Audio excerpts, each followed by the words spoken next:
It's fascinating the type of criticisms that, popular things get. And let's be honest, it is predominantly done to. Why can't I get this off my fucking screen? It's predominantly done towards things that are popular. Like Dune 2 criticized for lack of Middle Eastern and North African inclusion and influences a missed opportunity. I mean, it's a game. Well, it's an IP that's set in the distant fucking future. Like, why it wouldn't even use this same level of terminology. Like, this wouldn't even be a thing. But what am I doing trying to, use logic, right? The point is to criticize, again, things that are popular. It's to criticize them on such fringe things such as Middle Eastern and North African. It's like it's not, and again, it's not that I disagree. Like, I think whoever wrote this is just insane, right? Again, they're trying to click farm. Like, they don't criticize yet another remake, yet another remaster of IPs that were popular in the past, but now exist primarily to get shat on. My planet Iraq is so beautiful when the sun is low, rolling over the sands. You can blah blah blah blah. Critics around the world hailed the influence of the first installment of Velenov's take on Frank Herbert's 1965 sci-fi classic about false idols, imperialism, and religion back in 2021. And now 3 years later, reviewers are also strong for the long-awaited sequel. But despite praises for the film's stunning cinematography and visual effects, Dune Part 2 is being criticized by some commenters for failing to properly contend with the book's Middle Eastern and North African fucking slur influences and commentary on Western imperialism. Yeah, because that's not the point of the book, Lucy. Why are you whimpering, you idiot? I'm doing a video, you idiot. Yeah, because none of this is the fucking point, right? The point is Atreides and what's his fucking name? The goofy skinny boy of the Atreides house, and his journey to becoming the effectively the prophet of the Fremen. Like, that's the point of the book. Now they tried doing some odd thing in the movies that I disagreed with, because again, the producer believes he can do better for what came before, and I made a video about that, so I'm not going to reiterate that. But again, this isn't the fucking point of the book, right? Again, they wouldn't even use these words. Like, these words simply do not exist in that universe. These critics offer a wide range of objections. Well, I bet they do, right? But how many of them actually are talking about this? Or maybe it's just a fringe minority of people. Or maybe this is just completely... Like, I'll take something that probably didn't happen for 500, including faulting the production for failing to cast many slur actors in speaking roles, as well as leveling objections to stories' choices that diminish whatever slur this is influences. Again, why? Like, again, none of this is the point, right? And I mean, again, if you adopt this definition of diversity, which is effectively a religion, instead of a movement. Again, diversity has always existed, even in the 1965 sci-fi. So, like, if I'm not mistaken, sci-fi effectively was the the flagship of diversity, like Star Trek, uh, Andromeda, Deep Space Nine, right? Again, it was very fringe, but people seen it. In the sequel, Villeneuve offers a deep exploration of Arrakis and its inhabitants, the Fremen, whose lives are changed by the arrival of the rise of power of Paul Atreides, an outsider whose actions dictate the fate of their society. Paul, whoever the hell I am, Timothy, is marooned on a desert world with his mother Jessica, where he seeks justice for his father's murder. Well, I mean, it's the murder of not only his father, but his entire house. And he's effectively, him and his mother are like the only ones of that house. He immersed himself in ways of the Fremen, growing close to one named Chani, while grappling with the possibility that he is their prophesied Messiah, known by the Fremen as the Lassin al-Gaib. While Dune is set in a fictional universe populated by fictional people like the Fremen, Herbert's novel and subsequent works drew heavily from Middle Eastern, North African, and Islamic culture. I mean, I guess if the Fremen are going to launch their space jihad, I can kind of see the Middle Eastern and Islamic culture. But again, this is only part 2, right? And again, none of these things exist in the future. I mean, I like Dune because it's wacky and weird and sci-fi bullcrap. I don't want to look at it and see these things because that's not the point. And it's what people mean when you say current daying stuff.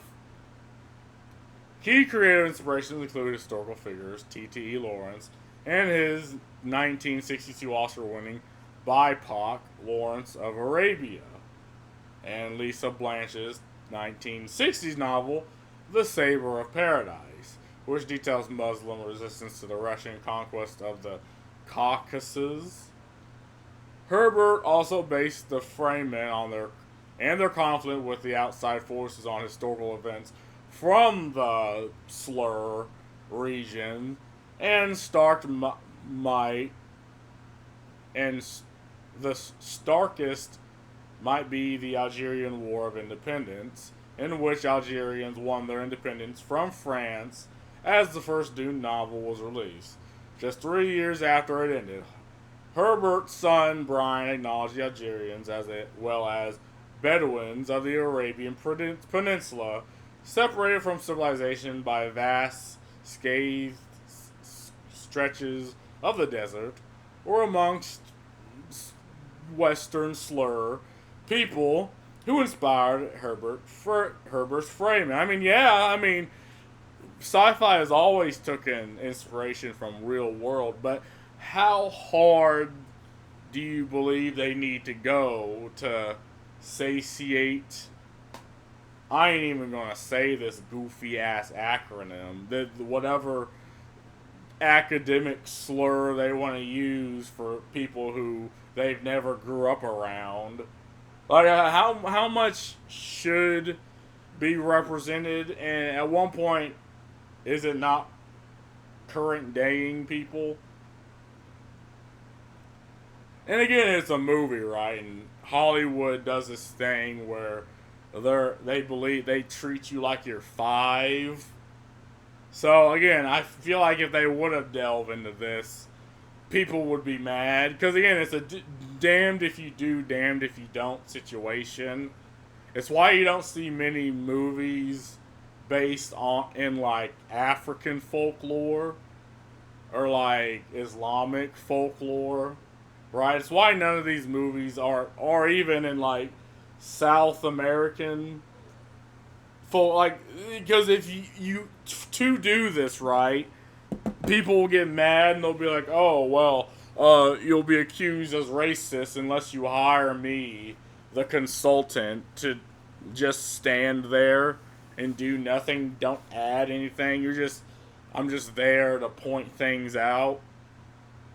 Herbert even know that his framing were rooted in Arabic culture and driven from planet to planet amidst hardship in the 1980 interview. He explained that I saw framing as having very ancient roots in Arabic culture, but in an Arabic culture modified by the convulsion through which it had gone over the centuries. The film's adaptation utilizes imagery and inclusion of distinctive Western academic slur and Islamic culture elements. Excuse me. In Dune Part 2, Amazia-like facial tattoos are also seen on Ferguson's Lady Jessica. Freeman are dressed in flowing abaya-like clothes or with keffiyehs. I'm gonna butcher them again. Covering faces that are frequently juxtaposed against the desert backdrop of Jordan and Dhabi, where the movie was shot. Arabic terms like Mahadi and the aforementioned Lisan al-Ghaib appear throughout the script. I mean, again, yeah, they're taking influences from, Islamic culture or Middle Eastern culture, but again, it's still sci-fi, right? It's not supposed to be a one-to-one, adaptation. And I do believe this is another one of those situations where people are like, oh, well, if you hire a consultant that shares the skin color or represents whatever this, where's the Western academic slur, whatever this is, this Western academic slur right here, right? Then they wouldn't have a problem with this. While Villeneuve has rarely discussed the lack of academic slur cast in either of his Dune films in a conversion with the nerds of color, whatever the fuck this is supposed to... Lucy, you do this every single fucking time. You do this every single fucking time I'm doing a video. I'll be back. Yeet! That looks like a fucking another thing I'm gonna read into. Fucking idiot.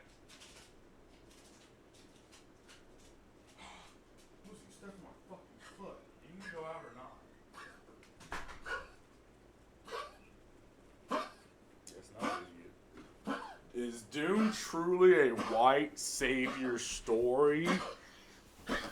What type of Looney Tune ass shit is this? Not according to Denis Villeneuve.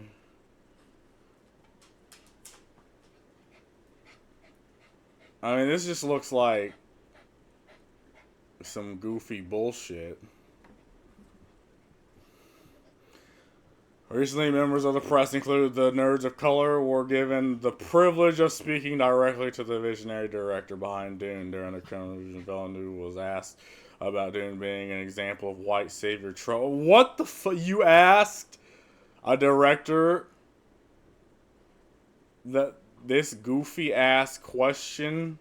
Like, I wouldn't even know what to say. I'd be like, what type of goofy ass question is that?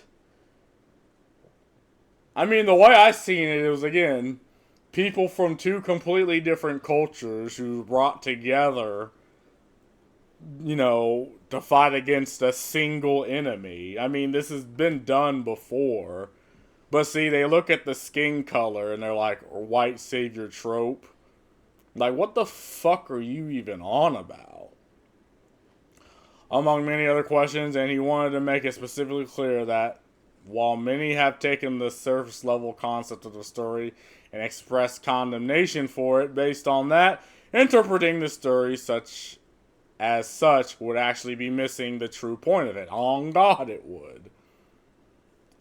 If this is the case, what is the true point we should be taking away from Dune? You're not supposed to be taking away a point, per se. It's a movie. You're supposed to be entertained. And I was very entertained. Despite having my concessions, I was still entertained. I wish there was more fighting in Dune Part 2.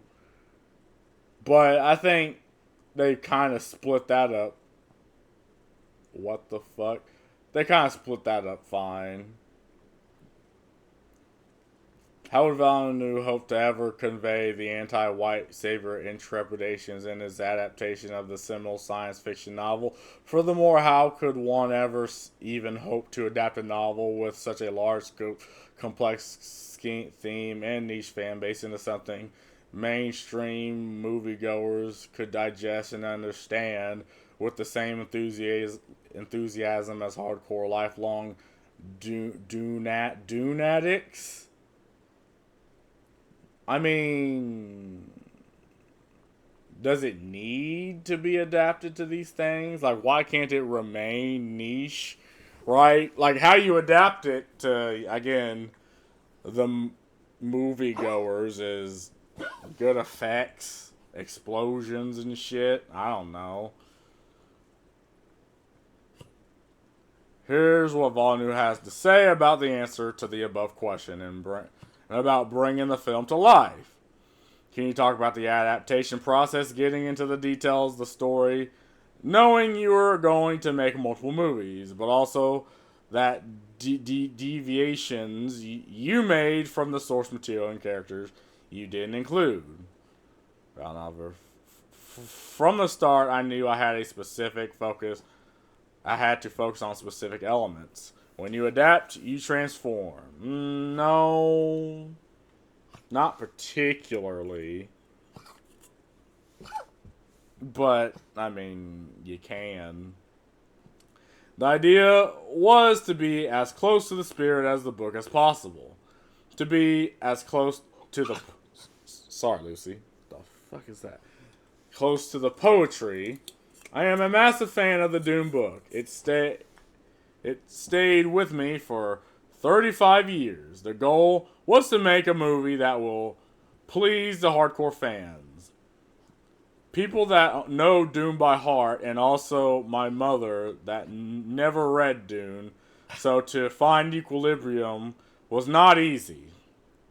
And told my screenwriters, we need to focus on Paul Atreides. I want the movie to be as immersive as possible and be in the boy's point of view. The second decision I made was said to Eric Roth, who had the task to crack the piece at the beginning. Eric asked me what would be the most important element. I said woman. Woman. I think in Dune, women are very important. What? I mean, what? I think they were very important to Frank Herbert, and I think the Ben Gesserit should be up front. I would want Lady Jessica to be not the main protagonist, but just behind. Again, this is the thing I had a problem with, right? He wanted Jessica to sort of be leading, manipulating in the background, and I'm like, but that's not the point of the book.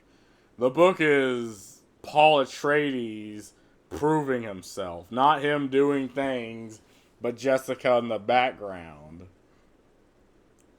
That just was not the point of the book. And again, things like that I find just kind of boring, right? You know, maybe it's fine that, you know, Paul Atreides gets knocked on his ass and get proven wrong. You know, this is just story reasons why he will always win, right? Regardless of what he does, Lady Jessica will be in the background helping him out off screen. It's like, you know, that's just kind of a cop-out to me. I mean, they could have made her an interesting character, but he says she was, but she ends up just not even being shown throughout most of the fucking movie. It was very important to focus on Paul and the relationship with his mother and try to develop Lazy Jessica as much as possible. The decision to make the movie in 2 parts, a decision I made right at the beginning as well. Some elements I did not explore in the first act that I'll have a chance to explore in the second part. Dune takes all of its power and details, so that was part of the challenge. I mean, again, it was a good movie. I don't know. I think there's certain ways to tell a story that can't really be told in movie format, right? I mean, and for example, it's like the Star Wars or Clone Wars, right? You know, you had hundreds of episodes that got into the nitty gritty of the Star Wars universe, and it tells them stories perfectly. Or at least it used to. Now I don't know what the fuck they're doing. Nowadays in the Bad Batch, they're bringing back characters that have already died just so they can milk them some more. You know, characters whose stories have ended. But because they want to milk the property and they don't want to do anything new, they just bring back the old. Even though the point was to stamp out the old and in with the new, they knew that just would not work. But anyway, I mean, I diverged into that.